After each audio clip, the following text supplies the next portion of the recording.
ഇപ്പോൾ ദാരുണമായ സംഭവമാണല്ലോ വയനാട്ടിൽ നിന്ന് കേൾക്കുന്ന. വൈത്തിരിയിൽ കാട്ടാന ആക്രമണത്തിൽ യുവതി കൊല്ലപ്പെട്ടു എന്നുള്ളത്. രാവിലെ ജോലിക്ക് പോവുകയായിരുന്നു ഭർത്താവും ഭാര്യയും കൂടി ബൈക്കിൽ.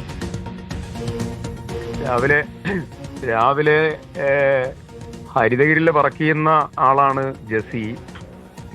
വിംസ് ആശുപത്രിയിലെ സെക്യൂരിറ്റിയായി പ്രവർത്തിക്കുന്ന ആളാണ് ഷാജി. ഞങ്ങളൊക്കെ അറിയുന്ന ആളാണ്, ഞങ്ങളൊക്കെ ആയിട്ട് ബന്ധപ്പെട്ട് നിൽക്കുന്ന ആളാണ്. വളരെയധികം സങ്കടകരമായിട്ടുള്ള വാർത്തയാണ് ഷാജിയുടെ ഭാര്യയുടെ കാട്ടാന ആക്രമണത്തിലുള്ള മരണം എന്നുള്ളത്. ഇത് ഒരു ഇടവേളയ്ക്ക് ശേഷം ഇടയ്ക്കിടയ്ക്ക് വയനാട്ടിൽ സംഭവിച്ചുകൊണ്ടിരിക്കുകയാണ്. നമ്മുടെ കേരളത്തിലെ മലയോര മേഖലയിൽ സംഭവിച്ചുകൊണ്ടിരിക്കുകയാണ്. ഫെൻസിങ് നടപടികൾ മറ്റു കാര്യങ്ങളൊക്കെ എല്ലാ അർത്ഥത്തിലും മുന്നോട്ട് കൊണ്ടുപോകേണ്ട, പൂർണ്ണതയിൽ എത്തിക്കേണ്ട നടപടികൾ സ്വീകരിക്കേണ്ട ആവശ്യകതയുണ്ട്. ഷാജിയുടെ കുടുംബത്തിന് എന്തെല്ലാം കാര്യങ്ങൾ ചെയ്യാൻ പറ്റുമോ ആ പ്രവർത്തനങ്ങളൊക്കെ നേതൃത്വം കൊടുത്ത് മുന്നോട്ട് പോകും. ഇപ്പോൾ DFO ആ സ്ഥലത്തേക്ക് ആശുപത്രിയിലേക്ക് എത്താൻ ആയി. അവിടെ വെച്ചുകൊണ്ട് മറ്റുള്ള കാര്യങ്ങൾക്കൊക്കെ സംസാരിച്ച് ഉചിതമായ മാർഗങ്ങൾ മുഴുവൻ സ്വീകരിക്കണം എന്ന് DFOയോട് കർക്കശമായ നിർദ്ദേശം കൊടുത്തിട്ടുണ്ട്. 30-ാം തീയതി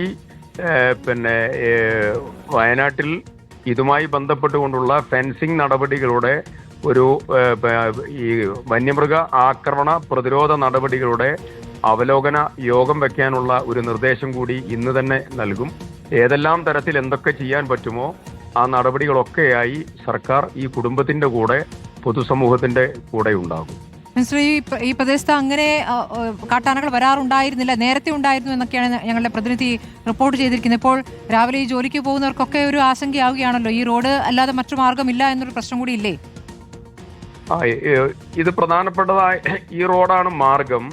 മറ്റുള്ളതായിരിക്കുന്ന ഈ കാട്ടാനയും വന്യമൃഗങ്ങളും കാടും ഒക്കെ ചേർന്ന് നിൽക്കുന്നതായിട്ടുള്ള, തൊട്ടടുത്ത് നിൽക്കുന്നതായിട്ടുള്ള ഒരു സ്ഥലമാണ്. നേരത്തെ അതിന്റെ അടുത്ത് കുഞ്ഞവറാൻ, അതിൽ നിന്ന് കുറച്ച് മാറി ആ പഞ്ചായത്തിൽ തന്നെ കുഞ്ഞവറാൻ അവസാനം കാട്ടാന ആക്രമണത്തിൽ മുമ്പേ മരിച്ചിരുന്നു. പക്ഷെ നമ്മൾ നടപടികളും കാര്യങ്ങളും എന്തെല്ലാം സ്വീകരിക്കുന്നുവോ ആ സ്വീകരിക്കുന്ന നടപടികളൊക്കെ അപര്യാപ്തമായി നിൽക്കുന്നു എന്നുള്ളതാണ് ഈ ദാരുണമായിട്ടുള്ള സംഭവം നമ്മളോട് പറയുന്നത്. മനുഷ്യജീവൻ സംരക്ഷിക്കപ്പെടണം. ആളുകൾക്ക് ബൈക്കിൽ യാത്ര ചെയ്യാന്ന് പറയുമ്പോൾ ജോലിക്ക് പോവുകയാണല്ലോ. ഷാജിയൊക്കെ കഷ്ടപ്പെട്ട് ഉപജീവനം നടത്തുന്ന ഒരു കുടുംബമാണ് അവരുടെ. അപ്പോൾ രാവിലെ നേരത്തെ ഭാര്യയെ ജോലിക്ക് ആക്കാൻ, അദ്ദേഹത്തിന് ജോലിക്ക് പോകാനൊക്കെ പോകുന്ന സമയത്താണ് ഈ ദാരുണമായിട്ടുള്ള സംഭവം ഉണ്ടാകുന്നത്. വളരെയധികം വിഷമകരമായ വാർത്തയാണ്.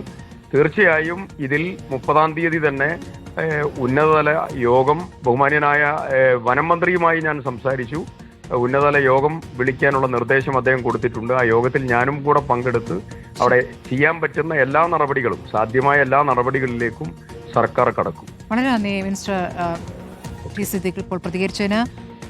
ഏറ്റവും ദാരുണമായ സംഭവം തന്നെയാണ് ഉള്ളത്. DFOയ്ക്ക് അടിയന്തരമായ നിർദ്ദേശം നൽകിയിരിക്കുന്നു, പെട്ടെന്ന് ചെയ്യാവുന്ന കാര്യങ്ങൾ എന്നുള്ളതാണ്. ഫെൻസിംഗ് ആണ് ആലോചിക്കുന്നത്. അതിനായി ഉന്നതതല യോഗം ഈ 30-ാം തീയതി ചേരും. വനം മന്ത്രിയും താനും അടക്കം ആ യോഗത്തിൽ പങ്കെടുക്കുമെന്നാണ് ടി സിദ്ദീഖ് ഇപ്പോൾ റിപ്പോർട്ടിനോട് പറഞ്ഞിരിക്കുന്നത്. അപകടം നമ്മൾ കണ്ടതാണ്. യാത്രയ്ക്കായി ഉപയോഗിക്കുന്ന അവിടുത്തെ പ്രധാനപ്പെട്ട ഒരു പാത തന്നെയാണ്. അവിടെ ഏറെക്കാലത്തിന് ശേഷമാണ് ഇപ്പോൾ ഈ കാട്ടാന ആക്രമണം ഉണ്ടാകുന്നത് എന്നുള്ളതാണ്. ആ വാഹനത്തിൽ പിന്നാലെ യാത്ര ചെയ്യുന്നവർ പകർത്തിയ ദൃശ്യങ്ങൾ നമുക്ക് കാണാം. 2 കാട്ടാനകളാണ് അവിടെ ഉണ്ടായിരുന്നത്.